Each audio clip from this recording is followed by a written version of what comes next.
విశ్వాసం ఉంచినాను. యేసు ప్రభువులో నేను ఒక గొప్ప విశ్వాస వీరుడుగా ఉన్నానని ఈయన మాట్లాడగలుగుతా ఉంటున్నాడు. ఏందండి, చనిపోయినాడు కదా సురేంద్ర, ఎట్ట మాట్లాడతాడు, ఇప్పుడు మేము పిలిస్తే పలుకుతాడా అని మీరు అనుకోవచ్చు.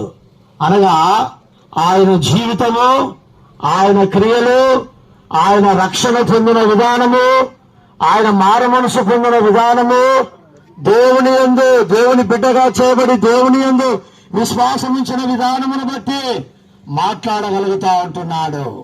కాబట్టి హేబేలు ఆయన మరణించినప్పటికీ ఆ విశ్వాసమును బట్టి మాట్లాడగలుగుతున్నాడు. కాబట్టి ఈ సాయంకాల సమయంలో సురేంద్ర చెప్తున్నాడు, నేను యేసు ప్రభువును నమ్మినా, మారు మనసు పొందినా, నా పాపాలు క్షమించబడ్డాయి, నేను యేసు ప్రభువును విశ్వాసం ఉంచినా, నేను ఒక గొప్ప విశ్వాసిని. కాబట్టి తాను మారు మనసు పొంది